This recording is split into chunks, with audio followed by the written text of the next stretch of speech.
Jeff Bullis Show. Today with me, Will Wang. He's sometimes called William. I'm going to call him Will today because just like me, I used to be called Jeffrey. If Mum called me Jeffrey, I knew I was in trouble. So, welcome to the show, Will. It's a pleasure to have you, and I'm going to introduce you now a little bit. Will is the founder and CEO of Growth Labz, a results-focused marketing agency that specialises in helping B2B companies get qualified leads and dream clients. And wouldn't we like that? So, Will is a copywriter who regularly creates email campaigns to get 75% plus open rates and 25% reply rates. So, welcome to the show, Will. Yeah, thank you so much for having me. Great to be here. So, Will, how did you get into this digital marketing thing? Because we all come to this through different routes, and almost everyone I talk to who's a digital marketer never did a marketing degree. Isn't that interesting? Yeah, it's funny that you say the thing about the university thing, because I've gone back and, I've been a guest lecturer at universities talking about marketing. And I tell you what, some of the textbooks and some of the things I had in the textbooks are about 50, 60 years out of date.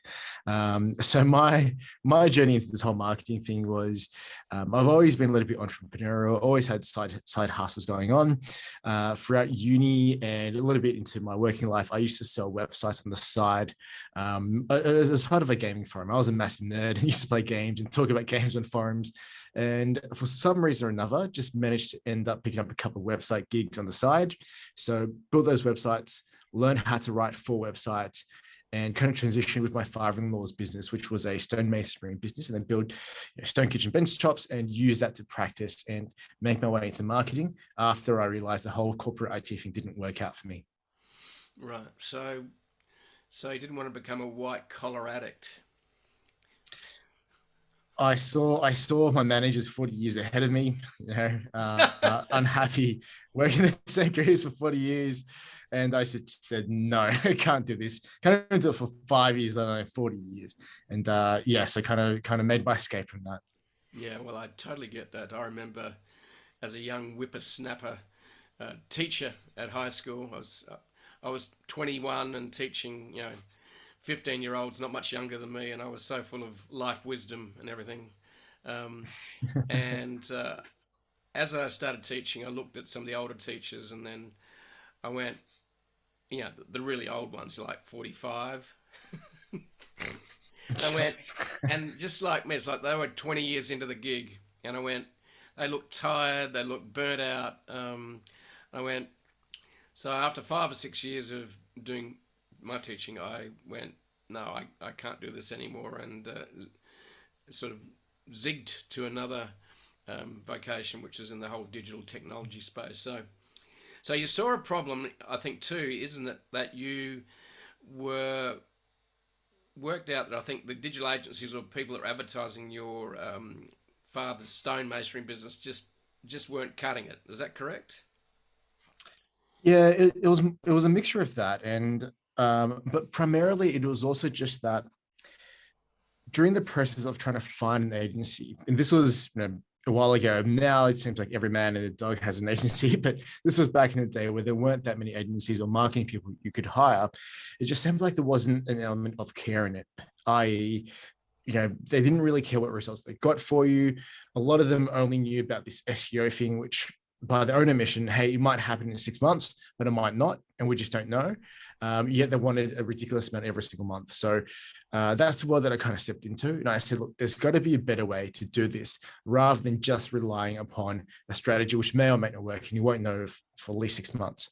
So that's how I got started with things like Facebook ads, with things like direct mail, directly approaching building companies to be subcontractors, and all of that, trying to figure out how can we get results next week rather than next year. Yep.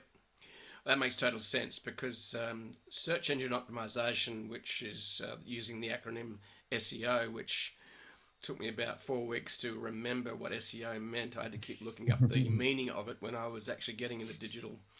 And the challenge with search engine optimization is making sure that your site can start ranking on Google's search results. And as we know, appearing on the first page of Google is sort of like a bit of a holy grail. And the trouble is, it takes time and you have to earn it. So, what you've just described is, I can't wait.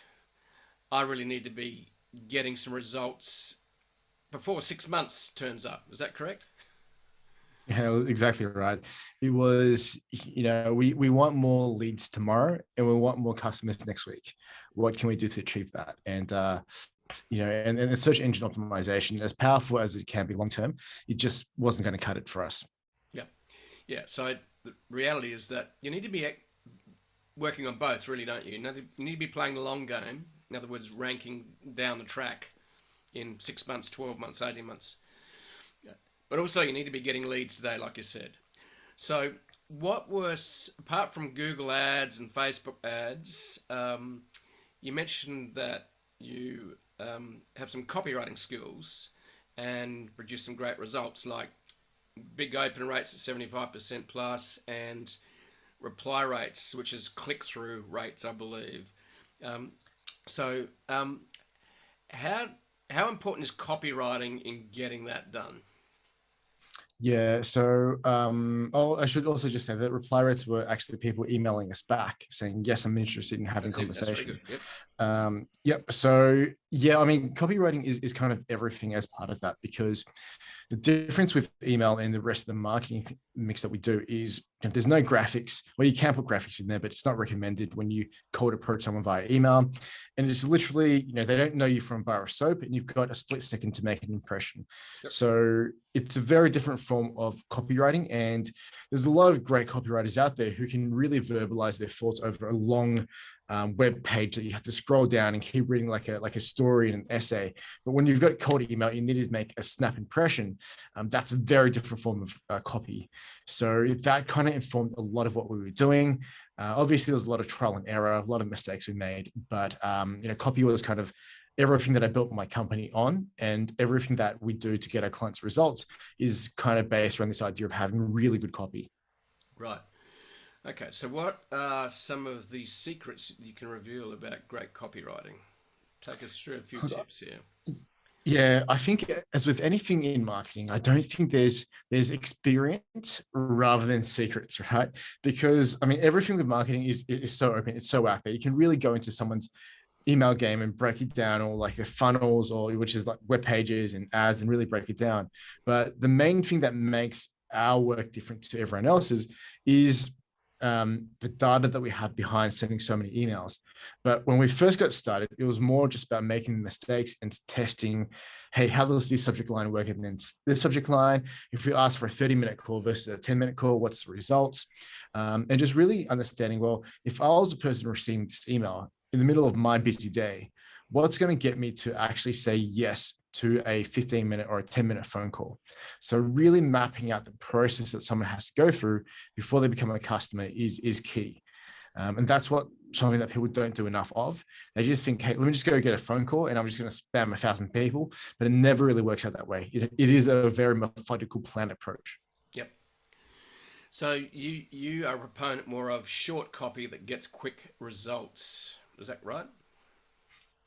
I'm actually copy length agnostic. We've written cold emails that have been quite lengthy because the subject needed that amount of space to kind of convey the right message. But on the other hand, we've also written cold emails where it's literally 2 lines and it's worked well too. It really is super contextual on how aware of the situation the market is. Have they seen you or what your competitors do a lot? If I'm writing for a gardening company, as a really bad example, I don't know why I said that, but for a landscape company, you don't have to write a long email to explain what it is that you do. People know what it is. Yep. But in software, where you might have a new product that changes the way that people work or think or feel, then you might go a little bit longer and really explain contextually why you think it's a good fit for them to be receiving this email. So it really depends on what industry you're in, the complexity of your product, the scale and the buying process of your audience. There's so many different factors that go into it, but length is really more of a function of, can you get your message across succinctly? And if you can, it doesn't really matter how long or short the copy is. Yep. So I've heard from a writing point of view, your job as a writer is actually is to write one line that'll get the person to read the next line and then to read the next line. In other words, as a copywriter and as a writer, is to get people reading, is to draw them into the content. And there's a bit of an acronym floating around which I didn't know. I thought it was just a typo recently. And it's called TL-DR. Too long, didn't read. And I'm going, that's interesting. Well, I suppose we live in an age of Snapchat and TikTok. So let's talk a little bit about that in terms of copywriting, getting people to click. So we've got TikTok, we've got videos, we've got Snapchat videos, we've got expiring content. And there's no right or wrong answer for this because it depends on who you're trying to reach. Retail, is it entertainment, is it B2B? In fact, people say it's not B2B or B2C. It's basically human to human. We're trying to communicate with a human who's going to click and buy.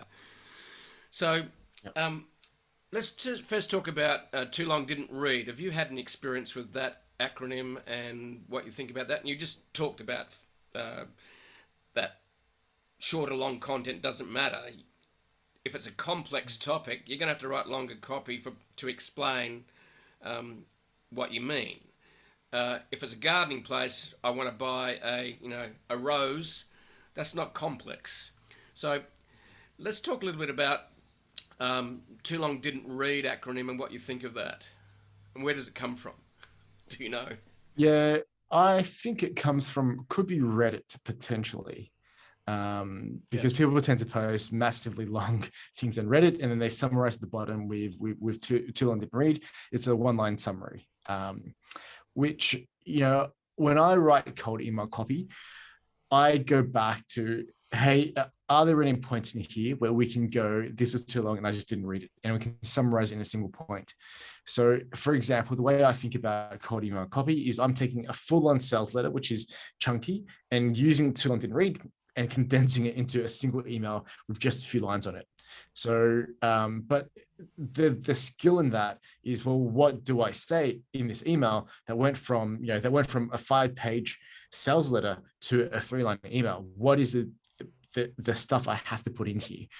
So I do like that. I do like the acronym. I subscribe to the idea that the cold email should be a TLDR. But at the same time, you don't want to miss the points, have the wrong points in there. Yeah, I think with a good writer always has a really good editor generally, and the challenge as a writer is to remove words that actually are just fillers. And the challenge as a writer, whether it's a copywriter or whether you're writing a book, is, sure, visualization and novels, it's maybe a little bit of a different thing, but if you're writing a non-fiction book, is to go, okay, you can take a 20-word sentence and remove about half of it if you're really, really brutal, and it'll be more impactful because it's not too long, didn't read. I read it because it had everything I needed in it. So the art of writing is certainly great, and I really invoke editors quite often when I write and going, okay, be brutal, you can strip out 10%, 20%, because the challenge as a writer is that you gave birth to the words and the sentences and the paragraphs, so they're like your children. So when someone edits your work, it's like they're killing your children. The way it's really interesting that you come at it with that perspective, because I think my process of writing actually takes a lot of the emotion out of it, because I find that if it's my first draft, I get quite attached to my first draft and I think this is an absolute masterpiece. How dare you edit this? So what I actually do to get around that is I in my own process, I know that I've got 2 edits of my own writing before I give it to my editor. So I'm actually very old school. So if you look around my desk here, which I don't know if you can see, I've got a whole bunch of really good pens, fountain pens, and a load of paper, and I'll my first draft is always done on pen and paper. Wow. Okay. I would then go in and stick it into these drawers behind me here for at least 24 hours, 48 if possible, 28 if I'm 24, I should say, if I'm on a massive time crunch. I'll then not look at it for 24 to 48 hours, and then I'll take it out of that and I'll use a red marker and go and strip out and edit and do all of that kind of stuff until I write it onto my second draft. I write that onto paper again. And then I go for the same process, stick it in the drawer 24 to 48 hours. And the third time I'll take it out, I'll remove what I think needs to be removed. And it's always removing. I'm never adding. I'm always removing things. Yep. And I'll then type it up and send it to my editor. And then she would then go through and go, hey, there's still 10% in here, which I think you can get rid of. Yep. And after that's stripped away, then it's pretty close to finished product. Yeah. I like that. I've heard that before in terms of write it and then put it away for a day, 24 hours. The other thing I've been experimenting with recently over the last couple of years is I always take my phone with me, not because I'm a phone addict, but because what I love about a phone is I have an idea that comes up while I'm walking. And it might be just a headline, it might be the first line, or it might be just an idea. So the phone for me is like my writing pad. Mm. And for me, what I love about that is that I can write it down, and quite often I get drawn into continuing to write. And that means what I love about that is I don't need to there is no right or wrong. As writers, you've got to find what works for you. What's great is you've got different pens and paper around your desk. I use my phone as just notes on my iPhone, right? That's all I use. Mm. It's great for poetry, by the way, because it keeps the sentences really short. So that's my way of capturing ideas that I can then share to my email, that I can then put into a Google Doc, because it's quite efficient. Because one of my signature strengths is a maximizer. I don't want to waste time. I don't want to rewrite it. But that's just me. So I think all as writers, we've got to find a way to tap into our own superpowers. And it's got to work for you. There is no right or wrong on this. Yeah, exactly. You just find a process that works for you. And I think it's more, for me, writing or getting better as a writer, it's more about progression over perfection. So obviously, if you do it for a job, it's kind of very different. Like for me, copywriting is a very different proposition than for someone who doesn't need to get paid on their writing skills. So there's a different outlook from them. But if writing is just something that you're doing for your own business or to improve because there's general interest, volume is key. And even for a copywriter like myself, when I'm creating copy for myself or for my clients, I'm writing 20 to 50 really bad headlines, and I'll just write the headlines out because I know that I can't get through the good stuff until I get the crap out of the way. So I'll literally write 50 headlines, knowing that 45 would be absolute rubbish. Yep. So that's my process. I love the fact that you write 40 to 50. I haven't heard of that many. I've heard of 30 that was written by, but I might write 10 to 12, but 40 to 50, that's very cool. It's a stretch of the imagination, but you come up with some crazy stuff that sometimes just happens to work. So, yeah. I don't always hit those numbers. It's more of a time constraint rather than a constraint on space or on having to hit an exact number. I just tend to set my timer at 45 minutes and just write for the full 45. And sometimes it might mean I only get 20 headlines. Sometimes I hit 60. It's not about the number of headlines. It's more just thinking through the process and giving yourself time to think through it. Yep. Okay, so let's touch on data. You said that one of the most important things for you guys and for yourself is that the reason you can get those open rates and replies is because you're using data. What's your data process to measure, in other words, to measure the success or failure and the whole spectrum in between for your copy? Yeah, it's a long-term approach to data because we've been sending out a mass amount of emails for about the past 4 or 5 years now. So we've got a lot of data sets we can look at. What we tend to do is every single campaign we run for ourselves or clients, we split test. So we test different subject lines and different body, what goes into the emails against each other. So every single campaign gets a split test. We record the results into a spreadsheet, and I record some kind of very, top level thoughts or insights into why I think it's won. But over time, what you start seeing is just this massive spreadsheet with a bunch of different trends or headlines that look very similar. And we can look at it and go, well, hang on, these headlines look similar. These open rates are similar. Here's my thoughts against them as we ran the campaigns. Do we think this is the cause of open rates or such a high open rate or such a low open rate? Yeah, so you do a split test. So you put them into spreadsheets and then you file them under categories, or you file them under customers. Is it a Google spreadsheet? It's just a simple Google spreadsheet. We do it both. Most of the time it's on the customers, because that's how we report back to customers. We report back, hey, this split test won. So that's the easiest way for us to track the data. We've got a master spreadsheet that we use across the business, which is internal only. And it's got every single customer at the bottom and every single split test we've ever done for them within those tabs. So it's a massive document, lots of tabs, lots of insights you can get as you drive into those tabs. That's awesome, because capturing data like that is certainly going to help you improve your copywriting, also improve your results. And that's why you're getting great results. Now, tell us more about your business. So you basically were trying to help your father grow his business. So when was the aha moment you said, I can do this better than the people that I've been hiring? When did that happen? It wasn't so much that. I think we didn't really end up hiring an agency just because there were none that kind of fitted. So it wasn't that I knew I could do better than them. I think it was more just me wanting to leave corporate IT, because that's what I used to be in. The pain And then corporate IT, was it? yeah, that's it. And I looked around and I said, well, what can I do? Like, how can I replace this 6-figure corporate salary?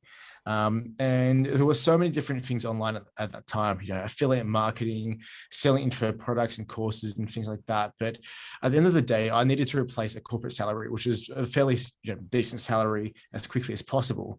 And trying to sell $20 widgets was just never going to happen, to replace the salary itself. So the next logical thing was, well, I'm doing this thing, marketing, as a side gig, as a favor to my father-in-law, and for a few of his mates who are coming around saying, oh, that was a great website, can you build on for me? The next logical thing was, well, can I turn this other thing I'm doing that I actually kind of enjoy, i.e. writing, and turn it into my full-time gig? So that's how I kind of progressed from IT into copywriting, and then copywriting into this agency that we've got. It kind of naturally built itself around the services that we were getting asked for. So that agency started is called Growth Labz, Growth Labz.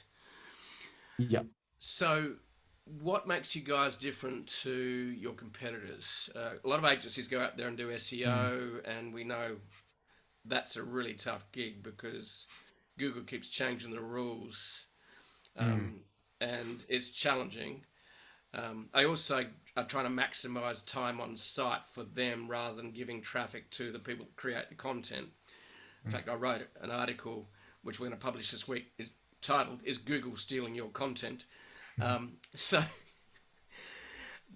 they're trying to maximize their revenue by using other people's content in the name of user experience. So what makes you guys different? And what do you guys do that sets you apart? Every time I get asked a question, I feel like it's a really interesting question, because there's two parts of it. One is I don't really pay a lot of attention to our competitors. Good. In that, there's so many different types of agencies doing so many different types of services. we for one don't even offer SEO. Like I just don't want to touch it because I'm impatient. My clients are impatient. We want results tomorrow. We don't offer it as a service. We'll never offer it as something that we do for clients because we don't even do it for ourselves, right?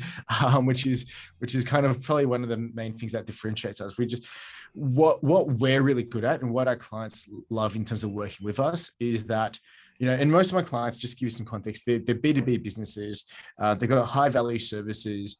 A client to them is worth at a minimum $10,000 to $20,000. So then for us, it becomes very easy to say, well, here's our fees. But hey, if we get you 5 or 6 of these clients, that easily pays for the stuff that we're going to do.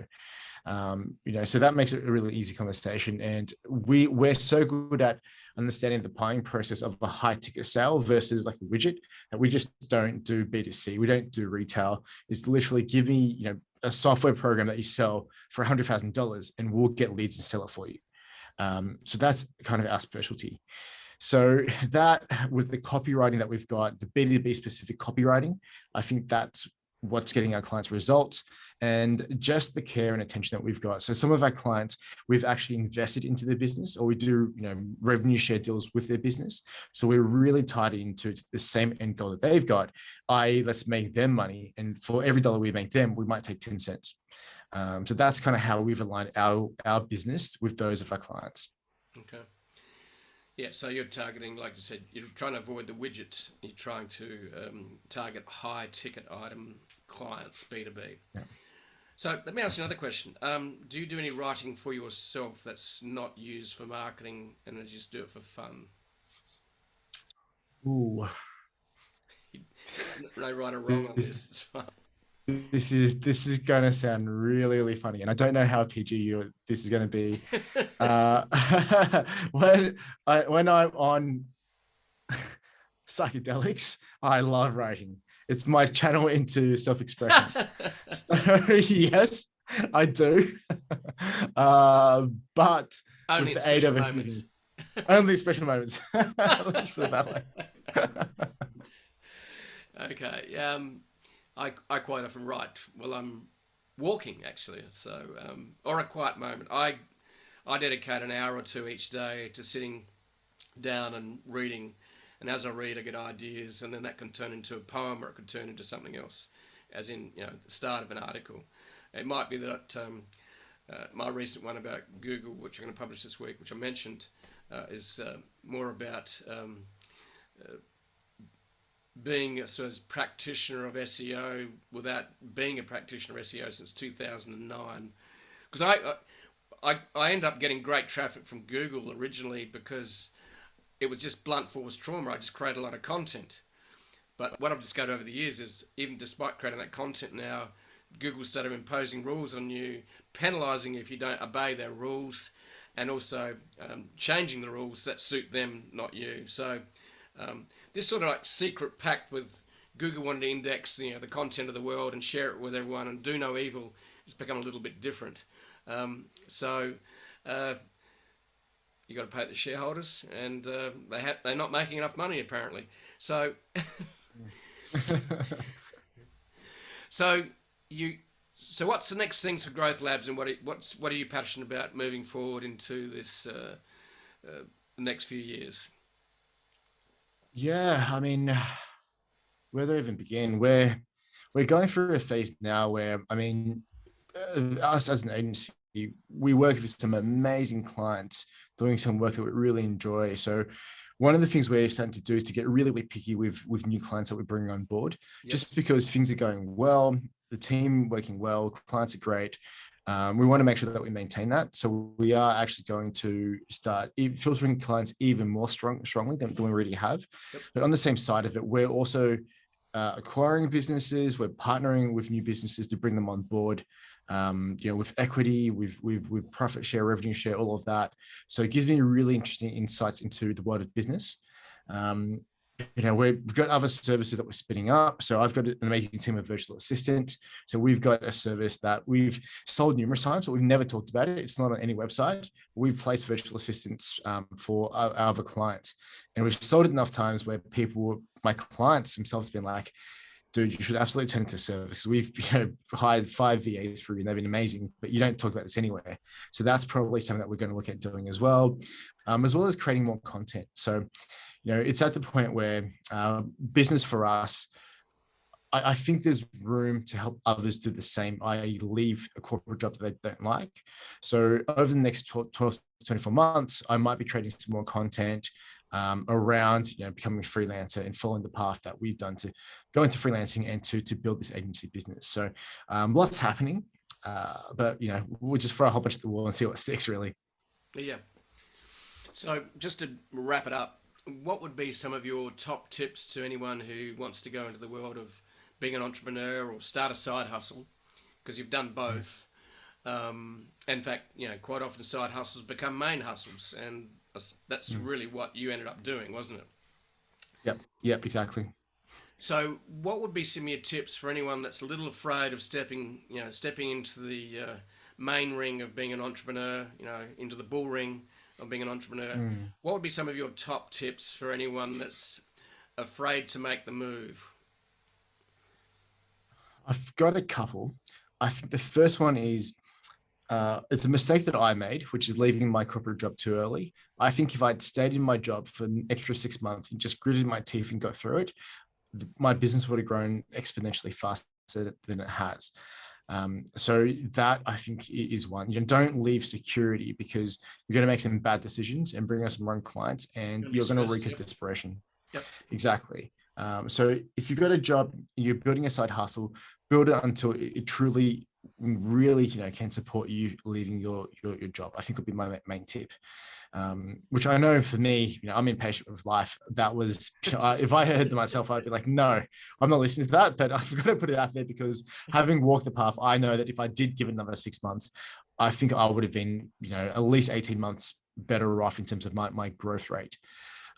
So that would have been the first one. I think the second one is, you don't have to be passionate about your side hustle.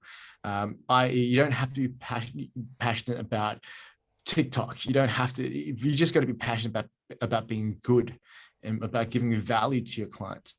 And I think, if you talk about passions, I mean, my passions were, playing video games and eating pizza, but you can't turn that into, nowadays you probably could, but back in the day, it was hard to turn playing video games into a full-time career, right? So I think one thing that I got really lucky with was I just found that I enjoyed being good at copy, rather than, the process is hard work and all of that, but I enjoyed when I wrote really good copy. And so it was the enjoyment in the process and the pride of doing good work that really helped me, that sustained me over the past few years. And, it's why I wake up in the morning to write really good copy for my clients and ourselves. So find something that you can be passionate about being good in, rather than being passionate about. I love that. In fact, what you've just stated is that your passionate purpose, which is essentially comes down to your signature strengths. And obviously writing for you is a signature strength. In other words, you want to get the words right so you convey the right message, and you're willing to dive into the rhythm of it, the message of it, the distilling of it. That's a signature strength for you, obviously. Okay, so that's a passionate purpose rather than just a passionate hobby, which is, eating pizza and playing video games.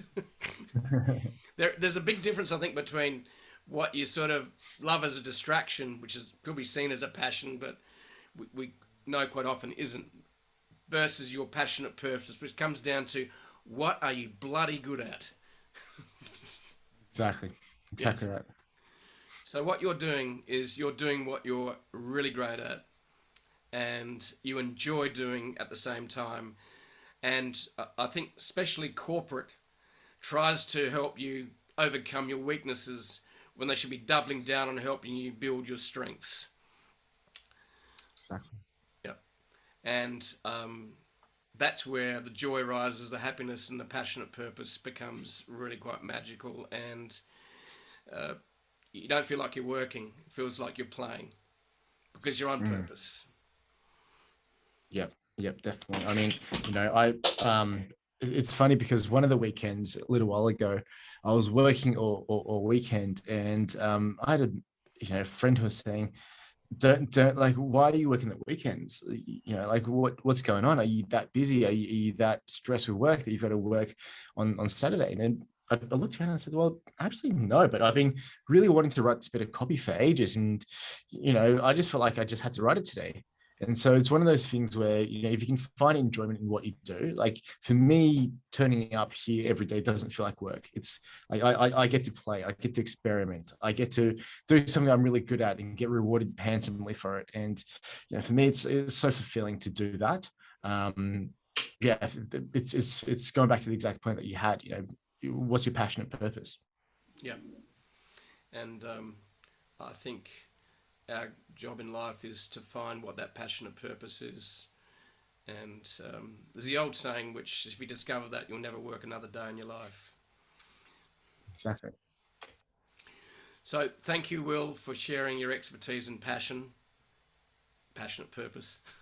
And thank you for sharing your journey and some of your wise advice on, how you transition from corporate to being an entrepreneur. And there's no right or wrong on this. It's just finding a way that makes sure that you don't turn into a starving artist that gets so stressed out that nothing works. So thank you very much for sharing your expertise and experience and sharing your gifts with the world. It's fantastic. Thanks, Will. Thanks so much for having me on.